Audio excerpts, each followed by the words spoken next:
একই সেনাপতি, রাজধর্ম বিরোধী যুদ্ধনীতি কেন আপনার? চন্দ্রলোকে আগত অজ্ঞাত পরিচয় এই ব্যক্তিকে পিছন থেকে বজ্রাস্ত্র প্রয়োগ করা আপনার সমীচীন হয়নি। সেনাপতি, রাজকুমারী চন্দ্রানী ঠিক কথাই বলেছে। সম্রাট, আমি ক্ষমা প্রার্থী, কিন্তু পৃথ্বীলোক থেকে আসা এই মানুষকে আমি কিভাবে পরাস্ত করে বন্দী করতে পারতাম? তাই বলে সঠতার আশ্রয়? না না, এ আমি মানতে পারছি না। পিতাশ্রী, আপনি ওই ব্যক্তিকে রাজপ্রাসাদে নিয়ে যাওয়ার নির্দেশ দিন। আমি নিজে ওনাকে সেবা শুশ্রূষার মাধ্যমে সুস্থ করে তুলতে চাই। কিন্তু চন্দ্রানী...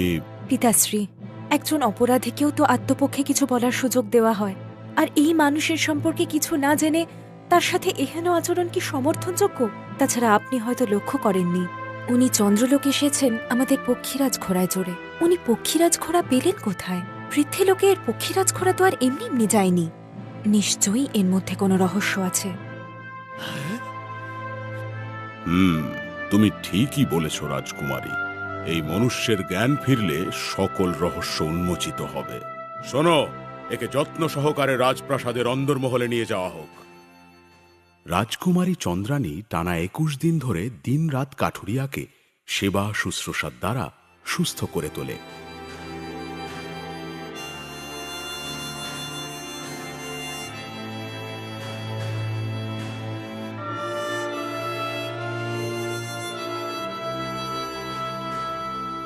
এই ২১ দিনে কাঠুরিয়ার সম্পর্কে কোনো ইতিবৃত্তান্ত না জেনেই তাকে ধীরে ধীরে মন দিয়ে ফেলে রাজকুমারী, আর তাকে নিয়ে ভবিষ্যতের স্বপ্ন দেখতে শুরু করে।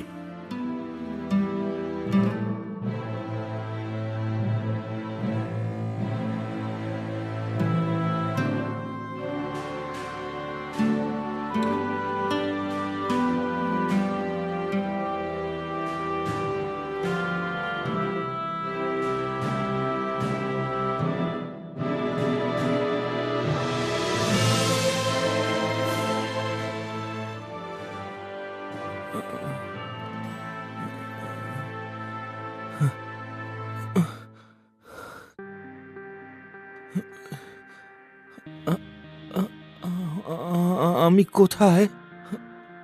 আর আপনি? আমাকে তো পিছন থেকে কেউ মাথায় আঘাত... আপনি বিচলিত হবেন না, আমি রাজকুমারী চন্দ্রানী। আপনি আমার বিশ্রাম কক্ষে আছেন। আমি এখানে? ও, মাথায় আঘাত লাগায় জ্ঞান... রাজকুমারী, কত সময় পর আমার জ্ঞান ফিরল? ২১ দিন পর। কিন্তু আমি তো আপনার সম্পর্কে কিছু জানলাম না। কে আপনি? আমি একজন সাধারণ কাঠুরিয়া।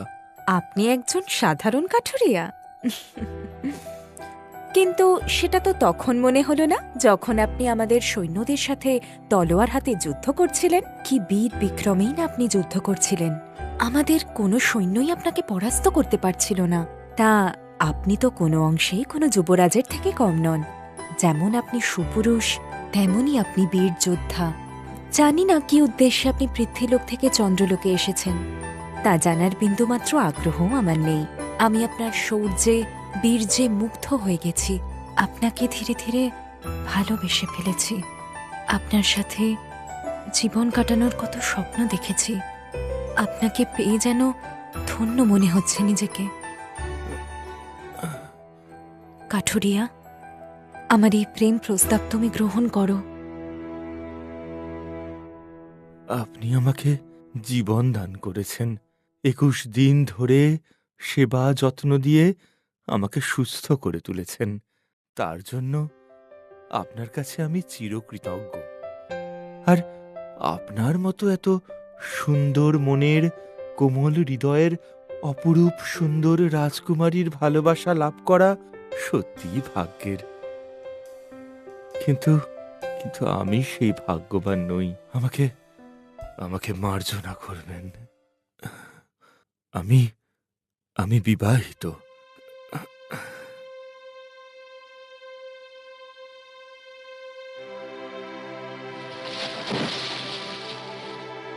আমার সারস বউকে আমি খুব ভালোবাসি।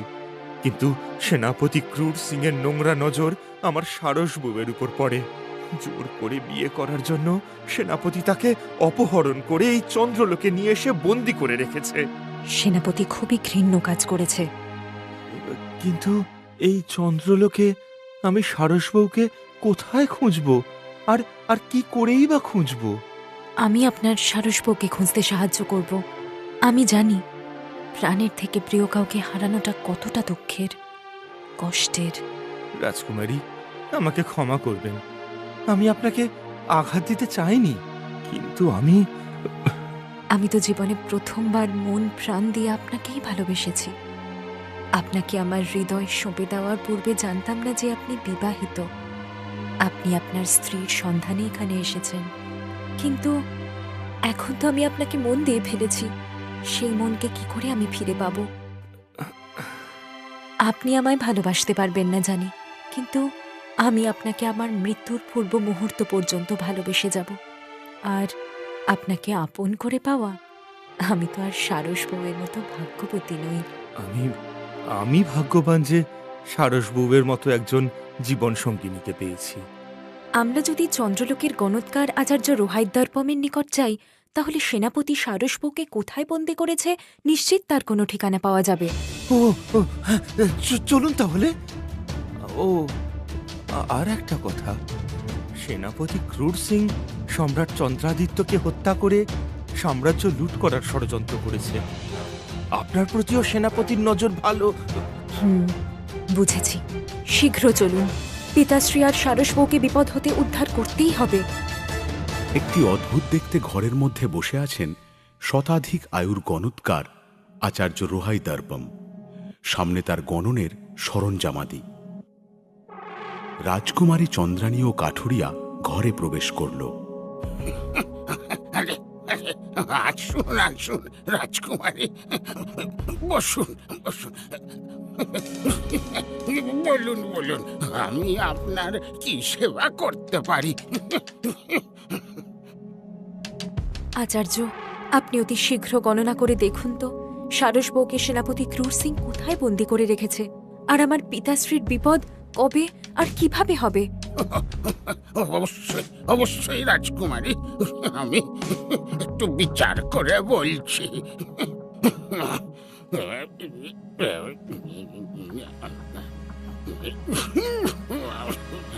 এটা ফেলুন।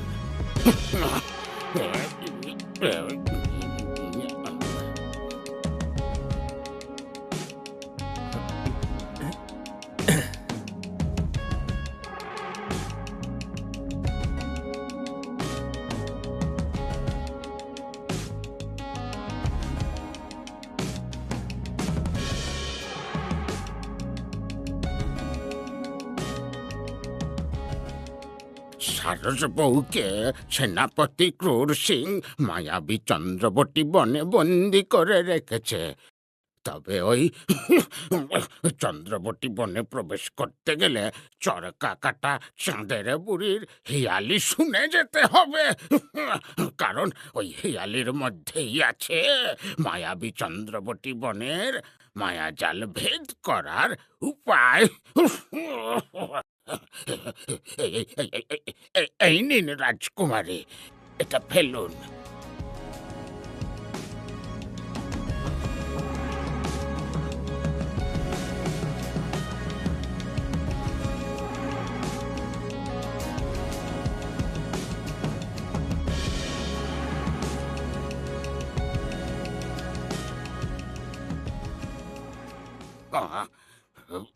রাজকুমারী, সত্যি সম্রাট চন্দ্রাদিত্যের প্রাণের আশঙ্কা আছে।